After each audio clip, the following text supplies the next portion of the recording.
శ్రీమన్నారాయణ నారాయణ నారాయణ శ్రీమన్నారాయణ నారాయణ నారాయణ శ్రీమన్నారాయణ నారాయణ నారాయణ శ్రీమన్నారాయణ నారాయణ నారాయణ శ్రీమన్నారాయణ నారాయణ నారాయణ శ్రీమన్నారాయణ నారాయణ నారాయణ లక్ష్మీనారాయణ ప్రాణాయ సాధూనాం వినాశాయ చ దుష్కృతం ధర్మ సంస్థాపనార్థాయ సంభవామి యుగే యుగే. ఆయన యొక్క అవతార విశేష కార్యం యొక్క ఉద్దేశము ఇదన్నమాట. ధర్మాన్ని స్థాపన చేయాలి, అధర్మాన్ని రూపుమాపాలి, శిష్టులను రక్షించాలి, దుష్టులను శిక్షించాలి. ఇది ఉద్దేశం. అయితే ఈ దుర్యోధనాలు దుష్టులు ఉన్నారు, వీళ్ళని శిక్షించేదే ముఖ్య ఉద్దేశం ఉంది శ్రీకృష్ణ పరమాత్మకు. అయినా కానీ ప్రయత్నం చేసి చూద్దాం, ఒకవేళ మనసు మార్చుకుంటే మంచిదే కదా అలా అని ప్రయత్నాలు అనేకం చేశారు. కానీ ఆ దుష్ట బుద్ధులు ఎందుకు మారుతారు చెప్పండి. ఈ విధంగా వాళ్ళు యుద్ధానికి తలపడ్డారు. అయితే ఈ ధృతరాష్ట్రునికి ఏమిటి అభిప్రాయం అంటే, ఈ రాజ్యం మొత్తం నా పుత్రులకే చెందాలి, వాళ్ళకు చెందకూడదు అనేటువంటి అభిప్రాయం అన్నమాట. వాళ్ళ రాజ్యాన్ని వాళ్ళకి ఇస్తే సరిపోతుంది కదా. లేదు, మొత్తం నాకే కావాలి, మేరా బి మేరా తేరా బి మేరా. అర్థమైందా? మాతాజీకి అర్థమవుతుంది కదా. నాది నాకే ఉండాలి, నీది నాకే ఉండాలి కదా. ఇది స్వభావం. అందుకని ఇటువంటి ధృతరాష్ట్రులు ఇంటింటికి ఉన్నారు. ఇప్పుడు ఉన్నారంటారా లేరంటారా? ఉన్నారు. ఈ విధంగా ధృతరాష్ట్రుని యొక్క అభిప్రాయం తెలుసుకున్నాము. సంజయుడు అని శబ్దం వచ్చింది ఇక్కడ. సంజయుడు అని అంటే సమ్యక్ జయతి ఇంద్రియాణి ఇది సంజయ.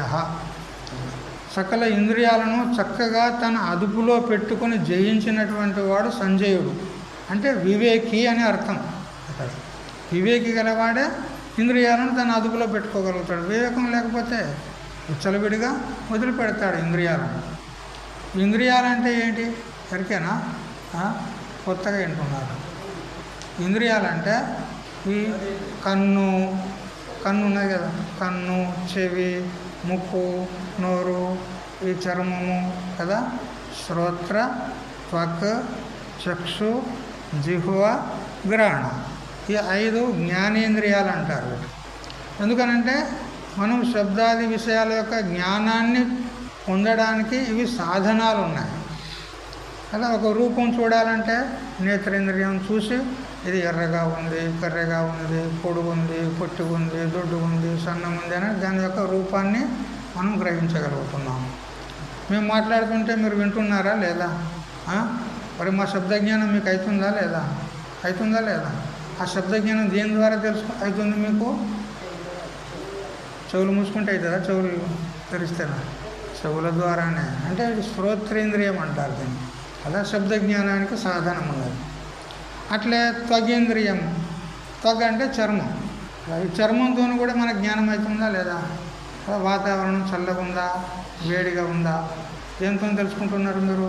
చర్మం ద్వారా తెలుసుకుంటున్నారు. ఒక వస్తువు కఠినంగా ఉందా, మృదువుగా ఉందా, దేంతో తెలుసుకుంటున్నారు? చర్మం ద్వారానే తెలుసుకుంటున్నారు. అందుకని ఆ స్పర్శ గుణాన్ని తెలుసుకోవడానికి సాధనము త్వగేంద్రియం అంటే చర్మం. ఇక షడ్రసోపేతమైనటువంటి భోజనాలు చేస్తూ ఉంటాం మనం. అందులో ఉప్పు తక్కువ ఉన్నది అనుకో, తెలుస్తుందా లేదా? తెలుస్తుంది కదా. దేని ద్వారా తెలిసింది? నాలుక, రసనేంద్రియం అంటారు దీనికి. కారం ఎక్కువైంది అనుకో, దేని ద్వారా తెలిసింది? రసనేంద్రియం. అంతే కదా. ఒక్కోసారి మాకు కొందరు భిక్ష ఇస్తారు, అప్పుడు మాకు దశేంద్రియాలు మాకు ఇప్పుడు ఉన్నాయి అని గుర్తుకొస్తుంది. అదివరకు మాకు జ్ఞాపకం లేకుండే ఇప్పుడు గుర్తుకొస్తుంది దశేంద్రియాలు మాకు ఉన్నాయి అని. అంటే దాని తాత్పర్యం ఏంది? కారం లెస్సగా వేస్తారన్నమాట. అప్పుడు ముక్కు నుంచి సీమిడి, చెవుల నుంచి చెమటలు వస్తాయి, ఇక నోరు మండుతూ ఉంటుంది, చర్మం నుండి చెమటలు గారుతూ ఉంటాయి.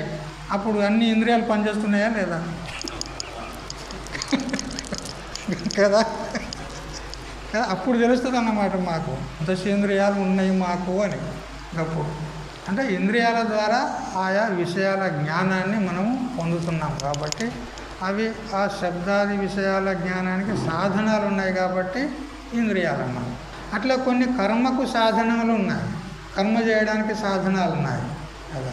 ఇప్పుడు నేను మాట్లాడుతున్నా వాక్కు ద్వారా కదా, ఇది వాక్కును ప్రకటన చేయడానికి సాధనమైంది, వాగింద్రియం అంటారు దీన్ని. ఇప్పుడు చేతులు ఉన్నాయనుకోండి, ఏదైనా ఒక వస్తువును ఇవ్వడము, తీసుకోవడము, లేదా ఇతర పనులు చేసుకోవడానికి ఇది సాధనం ఉంది కదా. ఇది పాణి అంటారు, పాణేంద్రియం, ఇది వాక్యేంద్రియం. ఇక పాదాలు, కాళ్ళు ఉన్నాయి మనకు అలా, ఇవి దేనికి సాధనాలు? నడవడానికి, రావడానికి, పోవడానికి సాధనాలు ఉన్నాయి. ఇక మూత్ర విసర్జనేంద్రియం, మల విసర్జనేంద్రియం, అవి రెండు కూడా పనిచేస్తూనే ఉన్నాయి. అవి మొత్తము వాక్, పాణి, పాద, పాయు, ఉపస్థ, ఇవి 5 కర్మేంద్రియాలు. మరి శ్రోత్ర, త్వక్, చక్షు, జిహ్వ, గ్రహణ, ఇవి 5 జ్ఞానేంద్రియాలు. మొత్తం 10 ఇంద్రియాలు, 10 ఇంద్రియాలు ఉన్నాయన్నమాట. ఈ 10 ఇంద్రియాలను ఎవడైతే తన అదుపులో పెట్టుకుంటాడో, అంటే తాను చెప్పినట్టే ఇంద్రియాలు వినాలి, ఇంద్రియాలు చెప్పినట్టు తాను వినకూడదు. కమ్మకమ్మగా రుచులు కావాలని నాలుకే అంటుంది కదా. నాకు రేపు దోశలు పెడితే బాగుండని అనిపిస్తుంది నాకు నాలుకే కదా. మరి ఇప్పుడు మనం ఏం చేయాలి? ఇప్పుడు ఇంద్రియాన్ని నువ్వు చెప్పినట్టు నేను వినను, నేను చెప్పినట్టు నువ్వు వినాలి అంతే. నేను దోశలు పెట్టనే రేపు నేను కదా.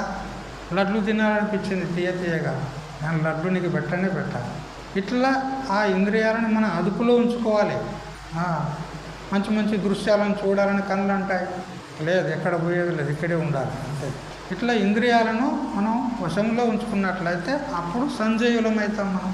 సమ్యక్ జయతి ఇంద్రియాణి ఇది సంజయ, అంటే వివేకి అని అర్థం అన్నమాట. ఇంద్రియాలను అదుపులో పెట్టుకోలేదనుకో, ఇక వాని జీవితమే వ్యర్థమైపోతుంది.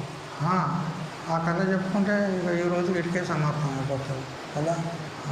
శబ్దాదిభి పంచభిరేవ పంచత్వమాపు స్వగుణైర్నిబద్ధ పురంగమాతంగ పతంగమేనా పృంగాహత పంచభిరంచిత కిం.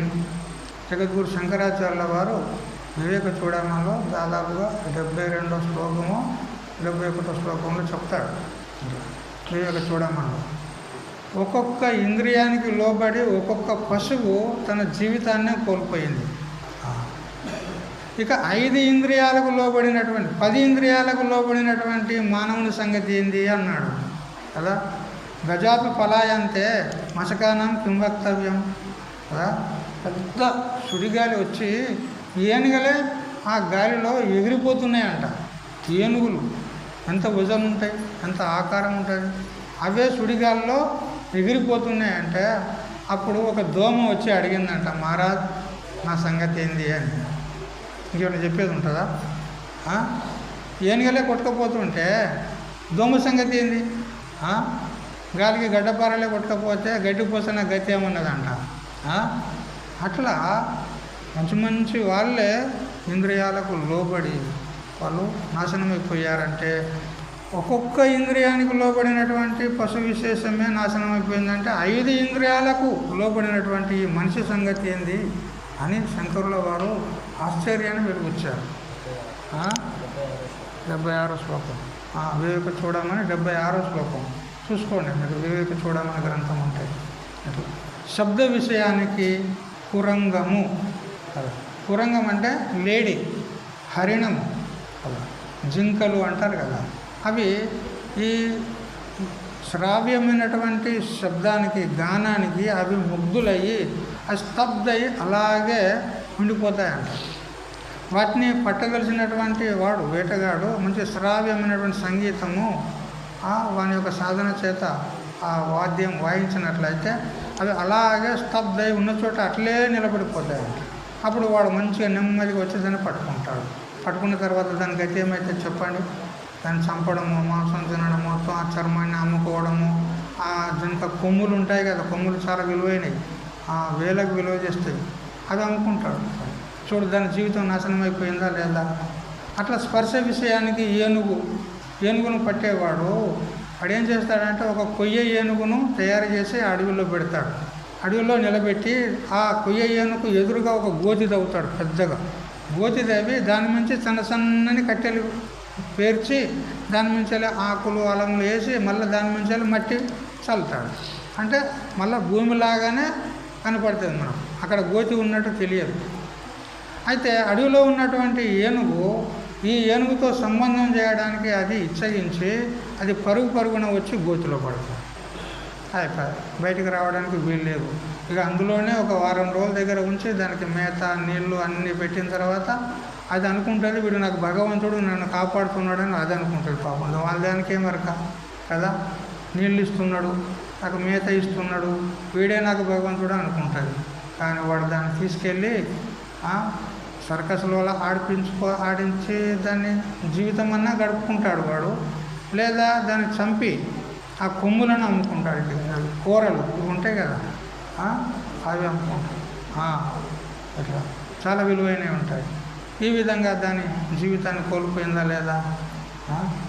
రూప విషయానికి మిడుతలు, ఇప్పుడు మన వ్యవసాయదారులకు అందరికీ అనుభవం ఉంటుంది. ఈ పంట చేనులల్లో కొన్ని మిడతలు పురుగులు వస్తూ ఉంటాయి. అయితే వాటిని నివారణ చేయడానికి ఆ చేనుల చుట్టూ మంటలు పెడతారు. మంటలు పెడితే ఆ మంటను చూసి ఇది ఎర్రగా ఏదో కనపడుతుంది, ఏదో ఒక ఫలం అనుకొని ఆ పురుగులన్నీ వచ్చి ఆ మంటలో పడి చచ్చిపోతాయి. రసన విషయానికి చేప, ఆ చేపలు పట్టేవాడు ఒక గాలం తీసుకుంటాడు, అక్కడికి వెళ్తాడు, దానికి ఒక ఎర అనేది దానికి తొడిగిస్తాడు. ఆ గాలానికి ఆ ఎరను తొడిగించి దాన్ని నీళ్ళల్లో వేస్తే అప్పుడు ఆ ఎర్ర సగం దాన్ని సగం తుంచి ఆ గాలానికి వేస్తాడు వాడు కదా. అయితే ఆ చేప ఆ నీళ్ళల్లో వస్తుంటుంది పోతూ ఉంటుంది. తిందునా వద్ద, ఎందుకంటే భయం, ఒకవైపు భయం ఉంటుంది, తినాలని లాలస కూడా ఉంటుంది. అయితే ఆ చేప వస్తూ పోతూ ఉంటే ఆ ఎర్ర ఏదైతే భూమిలో ఎర్రలు ఉంటాయి కదా అవి దానికి తొడిగించాడు కాబట్టి ఆ ఎర్ర అంటదంట ఏది చేపతోని, వస్తావు పోతావు నా కోసం, వచ్చి కూసున్నాడు నీ కోసం, సగం చచ్చి ఉన్న నాకు నీ కోసం, కూరగా చచ్చేవు నా కోసం కదా. వస్తావు పోతావు నా కోసము, వచ్చి కూకున్నాడు నీ కోసం వాడు. సగం చచ్చి నీ కోసం నేనున్నా, నువ్వు నా కోసం పూర్తిగా వస్తావు అని అంటే ఇప్పుడు ఊరుకుంటుంది అది. అటు చూస్తుంది ఇటు చూస్తే ఒకసారి లట్టుకున్నా మింగుతుంది. మింగిందనుకో గోయిందా పోయిందా, చేప యొక్క పని అయిపోయిందా. ఇట్లా గంధ విషయంలో భ్రమరం యొక్క దృష్టాంతం ఇచ్చినాడు. భ్రమరం అంటే తుమ్మెద, అది కమలం పువ్వులో వాలి కమలం పువ్వులో ఉన్నటువంటి మకరందాన్ని ఆస్వాదించుతూ ఉంటుందన్నమాట. ఒకరోజు ఆ తుమ్మెద ఆ కమలం పువ్వులో వాలి దినమంతా మకరందాన్ని ఆస్వాదించిన తర్వాత అది బాగా మత్తెక్కిపోయిన తర్వాత మరి తన గూటికి అది వెళ్ళిపోవాలి కదా.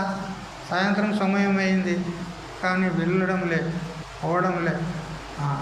ఆ కమలం నందే ఉండి ఆ మధుపం ఏది ఆ తుమ్మెద అంటుంది ఏమని, రాత్రిర్గమిష్యతి భవిష్యతి సుప్రభాతం, భాస్వానుజేతి హసిష్యతి పంకజశ్రీ, ఇత్తం విచింతయతి కోశగతే ద్విరేపో, హంత హంత నళినీం గజ ఉజ్జహార.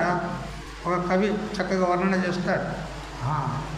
అది అనుకుంటుంది ఈరోజు సాయంకాలం అయింది కాబట్టి కమలం యొక్క స్వభావం ఏమిటి, ఎప్పుడైతే సూర్యాస్తమయం అవుతుందో అప్పుడు కమలం తన యొక్క రేకులను ముడుచుకున్న తర్వాత మళ్ళీ ఉదయం పూట సూర్యోదయంతోనే మళ్ళీ వికసిస్తుంది.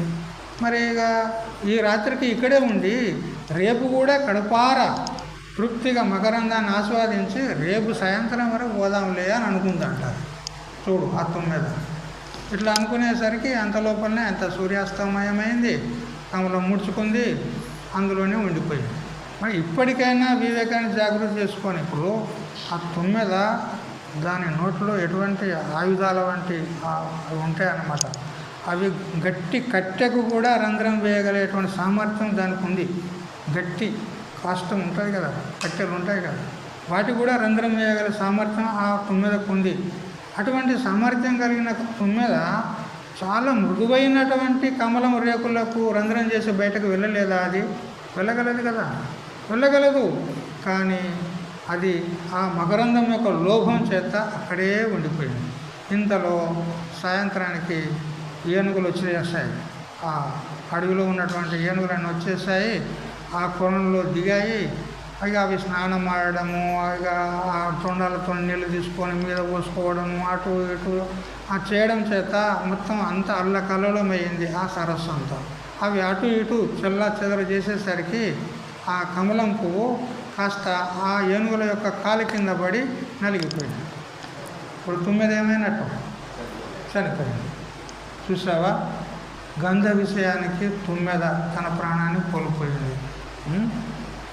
శబ్ద విషయానికి హరిణం అంటే జింక, స్పర్శ విషయానికి ఏనుగు, రూప విషయానికి మిడుత, రసన విషయానికి చేప, గంధ విషయానికి ఇప్పుడు మనం చెప్పుకున్నామే మధుపం అంటే తుమ్మెద.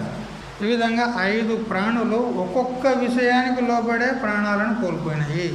ఇక 5 విషయాలకు లోబడినటువంటి మన సంగతి ఏంది చెప్పాలి? అట్లా టైం అంటే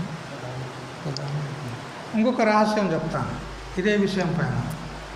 ఎవరైనా అడగవచ్చు, తెలియకల్లో జర వివేకవంతులు అడుగుతారు, ఏం స్వామీజీ ఏదో దృష్టాంతాలు ఇచ్చి మమ్మల్ని ఆ పశువుల్లాగా చేస్తావా, పశువుల్లో గణన చేస్తావా మాకు అని అంటే, నేను ఇప్పుడు చక్కగా వివేకుల యొక్క దృష్టాంతం ఇస్తాను. చూడు, శబ్ద విషయానికి లోబడినటువంటి దశరథ మహారాజు గతి ఏమైనా విన్నారా మీరు? అతనికి శబ్దబేరీ విద్య వచ్చు. అంటే ఏమిటంటే అక్కడ శబ్దం చేసేటువంటి ప్రాణి లేదా ఒక వస్తువును చూడకుండానే, చూసేది లేదు, దూరంగా ఉండి ఆ శబ్దం ఎక్కడి నుంచి వస్తుంది అని గమనించి సరిగ్గా బాణం ఎక్కుబట్టి ఆ ప్రాణికి కొడతాడు. ఆ విద్య ఉంది అతని దగ్గర. అందువల్లనే కదా శ్రవణబాలుడు చనిపోయాడు. శ్రవణబాలుడు ఎలా చనిపోయాడు? ఈ శబ్దబేరీ విద్య వల్లనే. దూరంగా ఉండి బుడబుడ సప్పుడు ఎప్పుడైతే వచ్చిందో, ఆ శ్రవణబాలుడు నీటిలో పాత్రను ముంచినప్పుడు బుడబుడ శబ్దం రాగానే ఇది ఏదో ఒక ప్రాణి విశేషం ఉన్నది, ఏదో మృగం ఉన్నది అని అతడు శబ్దబేరీ విద్య ద్వారా ఆ బాణాన్ని వదిలితే అది నేరుగా వెళ్ళి శ్రవణబాలునికి తగిలిన తర్వాత అప్పుడు శ్రవణబాలుని యొక్క తల్లిదండ్రులు ఇతనికి శాపం పెట్టారు. ఏ విధంగా కుమారుని యొక్క మరణమును సహించలేక మేము హా కుమార అని మేము ఏ విధంగా మేము శరీరాన్ని వదిలిపెడుతున్నాము, నీవు కూడా అంత్య సమయంలో కుమార అని నువ్వు కూడా అదే విధంగా పరితపిస్తూ ఏడుస్తూ దుఃఖపడుతూ నువ్వు చస్తావు అని శాపం పెట్టినారు. ఇప్పుడు ఇంత ఘోరము ఎందువల్ల జరిగింది అంటే శబ్ద విషయానికి లోబడ్డాడు దశరథ మహారాజు. ఇక స్పర్శ విషయానికి కీచకుడు ద్రౌపదిని ఏదో కోరిండు, వాడు ఆయన భీముని చేత వాడు సమాప్తం అయిపోయాడు. అంతేనా? స్పర్శ విషయానికి కీచకుడు సింహగరుడు అంటారు కదా, వాడు చచ్చాడా లేదా? రూప విషయానికి రావణాసురుడు సామాన్యుడా చెప్పండి? వాడు రావణ బ్రహ్మ అని అనిపించుకున్నాడు. వాడు ఒక్క విషయంలో, రూప విషయంలో ఏమిటి, సీతాదేవి యొక్క సౌందర్యానికి మోహితుడయ్యి, ఆ రూపానికి మోహితుడయ్యి వాని కులం సంపూర్ణంగా నాశనం చేసుకున్నాడు. చూసారా? ఇక రస విషయానికి శుక్రాచార్యుడు సంజీవని విద్యను కోల్పోయినాడు. శుక్రాచార్యునికి కళ్ళు తాగే అలవాటు ఉండే, అయితే ఇతనికి సంజీవని విద్య వచ్చు. ఆ సంజీవని విద్యను దొంగిలించాలని దేవతలు పన్నాగం బన్ని కచుడిని పంపించారు అతని దగ్గరికి. అయితే ఆ శుక్రాచార్యుని దగ్గరికి కచుడు వచ్చి శిష్యునిగా అతడు శరణాగతి అయ్యి ఇంకా సేవ చేస్తూ ఉంటే అంతలో ఆ దేవయాని శుక్రాచార్యుని యొక్క బిడ్డ ఇతన్ని మోహించింది. ఇక ఆ రాక్షస కులంలో ఉన్నటువంటి వాళ్ళందరూ కూడా వీడు దేవతల తరపున వచ్చి సంజీవని విద్యను దొంగిలించుకుపోవడానికి వచ్చాడు, వీడిని ఏ విధంగానైనా నాశనం చేయాలని వాళ్ళు పన్నాగమ్మని ఈ కచుని 2-3 సార్లు చంపినా కానీ మళ్ళీ శుక్రాచార్యుడు తన యోగ దృష్టితో చూసి సంజీవని విద్యతో మళ్ళీ లేపుకున్నాడు. ఇక ఇది పని కాదనుకున్నారు ఆ రాక్షసులు. మరొకసారి చంపి అతన్ని కాల్చి బూడిద చేసి ఆ బూడిదను కళ్ళులో కలిపి శుక్రాచార్యునికే తాగిపించినారు కడుపులోకి పెట్టాడు. ఇప్పుడు ఎట్లా లేపుతాడు? బయట ఉంటే లేపినాడు, కానీ ఇప్పుడు ఎట్లా లేపుతాడు అని వాళ్ళు కళ్ళులో కలిపి శుక్రాచార్యునికే తాగిస్తే ఎక్కడ బయట యుగ దృష్టిని చూసినాడు ఆ దేవయాని ఆమె మారం చేస్తుంది. కసుడు లేకపోతే నేను బ్రతకను అని ఆమె అంటుంది. నేను అతన్ని ప్రేమించిన, అతడు లేకపోతే నేను బ్రతక అని ఆమె అంటుంది. ఇప్పుడు బిడ్డ మీద మోహం చేత అతడు యుగ దృష్టిని చూస్తే ఎక్కడో బయట లేడు, వాడు కడుపులోనే ఉన్నాడు. ఇప్పుడు ఇవన్నీ బయటకు తీస్తే ఇతడు చచ్చిపోతాడు, కడుపు చీల్చుకొని వాడు బయటకు రావాలి. ఇప్పుడు ఏం చేసేది అని చెప్పి కడుపులున్నోనికే సంజీవని విద్య నేర్పి వాన్ని ఆ సంజీవని విద్యతో బయటకు పంపించిన తర్వాత మళ్ళీ ఆ కసుడు బయటకు వచ్చి సంజీవని విద్యతో మళ్ళీ అతన్ని లేపినాడు, శుక్రాచార్యుని లేపినాడు. ఇప్పుడు ఈయనకైన ప్రకారం సంజీవని విద్య వాళ్ళకు చెందిందా లేదా? దేవతలకు కోల్పోయిందా లేదా? ఎందువల్ల జరిగింది? ఆ కళ్ళు దాగే అలవాటు, ఒక వ్యసనం ఉన్నది కదా, ఆ వ్యసనం అంత పనిచేసింది. ఇక గంధ విషయానికి భీముడు భంగపడ్డాడు. ఒకసారి ఆ కాండవవనంలో పాండవులు అరణ్యవాసం చేసుకున్న సమయంలో వాళ్ళ కుటీరం ముందు ఒక పారిజాత పుష్పము గాలిలో అది ఆ విధంగా కొట్టుకొచ్చింది. అది ఏమంటారు దానికి, వాడిపోయినటువంటి ఆ పారిజాతం. ఆ వాడినటువంటి పారిజాతమే మొత్తం వాళ్ళ యొక్క కుటీర పరిసరాలు, ఆ ఆశ్రమ పరిసరాలన్నీ కూడా గుమగుమ వాసన వస్తుంది. ఇక అసలైనటువంటి తాజా పుష్పం అలా ఎంత సుగంధితమై ఉండవచ్చు. అందుకని ఈ పుష్పం నాకు కావాలి అని మారం పెట్టింది ఎవరు? ద్రౌపదీదేవి కదా. ఎవరితోనన్నది? భీమునితో. అది నేను మొన్న అంటే కదా, నాకు అంతే 10,000 అని అంటే కదా, నేను ఒక పాట పాడితే కదా నాకు ఒక పారిజాత పుష్పం అయితే చాలు. నేను పెళ్లి చేసుకున్నా నుంచి ఎప్పుడన్నా అడిగినా నీకు? ఏమన్నా అడిగినా? హే భీమా నాకు ఈ పుష్పం తెచ్చింది అని అంటే ఏం చేస్తాడు పాపం తాను మాత్రం. అంటే బయలుదేరిపోయినాడు. పోయిన తర్వాత మార్గ మధ్యంలో ఆంజనేయుడు తోక అడ్డం పెట్టి ఆడ గుండుకు, ఒక రాతి గుండుకు ఒరిగి అలా కూర్చున్నాడు. హే కోతి జరుగు, తోక జరుపు అని అంటే, నేను ముసలోని నాయన, నాకు శాత కాదు, నువ్వే తీసుకొని పోరాదా అని అంటే, సరే వృద్ధుడు కదా అనుకున్నాడు. అతడు చిటికెల వేలుతోని ఆ తోకను దాన్ని దూరం వేయడానికి ప్రయత్నం చేసినాడు. ఆ ఏలే వంగిపోతుంది కానీ అది లేస్తలేదు. అట్లా పోయింది. మళ్ళీ ఈ 4 ఏళ్ళు జొప్పించినాడు. ఆ తోక కింద జొప్పించి అమాంతం లేబట్టకపోతే అప్పటికి లేస్తలేదు. అప్పుడు 2 చేతులు ప్రయోగం చేసినాడు, అప్పటికీ లేవడం లేదు. మోకాళ్ళు కింద పెట్టి బల ప్రయోగం చేసినాడు, అప్పటికీ ఆ తోక లేవడం లేదు. అప్పుడు సల్లజమటలు వచ్చినాయి. అబ్బో ఈయన ఎవరో కాదు, ఎవరో దివ్య పురుషుడు ఉన్నాడు అని చెప్పి అతని అహంకారము భంగమైపోయింది. హే మహానుభావ మీరెవరో చెప్పండి అంటే అప్పుడు ఆంజనేయుడు ప్రత్యక్షమయ్యి, ఇద్దరు అన్నదమ్ములే కదా ఆంజనేయుడు భీముడు. ఎట్లా? వాయుపుత్రులు ఇద్దరు కూడా. వాయుదేవుని వరం వల్లనే భీముడు జన్మించాడు. వాయుపుత్రుడు, వాయువు ద్వారా అతడు జన్మించిన వాడే ఆంజనేయుడు. కాబట్టి అప్పుడు పరిచయం చేసుకున్నారు అన్నమాట. ఈ విధంగా భీముడు ఆ గంధం, సుగంధం కోసం బయలుదేరి భంగపడ్డా లేదా? ఇప్పుడు నేను చెప్పినటువంటి దశరథ మహారాజు, కీచకుడు, రావణాసురుడు, శుక్రాచార్యుడు, భీముడు, వీళ్ళంతా ఏం తక్కువ వల్ల, తెలివి తక్కువ వల్ల, సామాన్యుల చెప్పండి. రావణాసురుడైతే 4 వేదాలకు భాష్యం రాసిందండి, ఇప్పటికి దొరుకుతుంది రావణ భాష్యం. అటువంటి మేధావి రావణాసురుడు. ఆ ఒక్క నీచ గుణం తప్ప మిగతా అన్నీ ఎగ్దం పర్ఫెక్ట్ ఉన్నాయి అతను. అటువంటి పరాక్రమవంతుడు, కీచకుని లాంటి బలిష్ఠులు, వాళ్ళే ఒక్కొక్క విషయానికే వాళ్ళు పతనమైపోయారు. ఇక అన్ని విషయాల్లో తగులుకొని మనం పాకులాడుతూ ఉన్నాం, పరుగులు తీస్తూ ఉన్నాం. మన గతి ఏం చెప్పుగా. ఇప్పుడు నేను ఆ జంతువులు, ఆ పశువుల దృష్టాంతం ఇస్తే అవి తెలివి తక్కువ ఉన్నాయి, వాటికి తెలివి లేదు కాబట్టి చస్తే చావచ్చు. కానీ తెలివి కళ్ళల్లో మేము ఉన్నామని అంటే, మరి ఇప్పుడు నేను చెప్పిన వీళ్ళంతా తెలివి కళ్ళోళ్ళు కాదా? మరి వాళ్ళు ఎట్లా తెచ్చినారు? అంత తెలివి అయితే మన దగ్గర లేదు కదా. రావణాసురుని అంత తెలివి మన దగ్గర ఉందా? లేదు. వాడి దానిలో ఒక నయా పైసల లోపల 100 భాగం చేస్తే కూడా సరిపోం మనం. అంత పండితుడు, మేధావి. మరి మనం ఎంత పోటీ వాళ్ళని చెప్పండి. ఇప్పుడు చెప్పండి, శబ్ద స్పర్శ రూప రసగంధాది విషయాల్లో ప్రపంచమంతా పంచ విషయాలతోనే కూడుకొని ఉంది. ఇంకో 6వ విషయం లేదు. ఎందుకంటే సర్వత్ర పంచభూతాన్ని షష్టం కించన్న విద్యతే. యోగ వశిష్టంలో వశిష్ఠ మహర్షులు అంటారు, నువ్వు ఏ లోకంలో ఎక్కడన్నావో 5 భూతాలు తప్ప 6వ భూతం లేదన్నారు. ఏం భూతం? కామిని భూతం. కామిని భూతమా? కాదు. ఈ పృథివీ, జలము, అగ్ని, వాయువు, ఆకాశము, ఇవి 5టికే 5 భూతాలు అంటారు. ఈ 5 భూతాలు తప్ప 6వ భూతం లేదు. నువ్వు ఏ లోకమన్నా పో. ఇక ఎప్పుడైతే 5 భూతాలు ఉన్నాయో 5 భూతాల గుణాలు శబ్ద స్పర్శ రూప రస గంధాలు 5 ఉంటాయి. 5 విషయాలతోనే మొత్తం ప్రపంచం అంతా నిండి ఉంది. ఆ విషయాలకు లోబడి పామరులు, వివేకహీనులు వాటికి లోబడి ఇంద్రియాలను జయించలేక వాళ్ళు పతనమైపోతూ ఉన్నారు. అందుకని ఇంద్రియాలను జయించినప్పుడే మనం కూడా సంజయులం అవుతాం.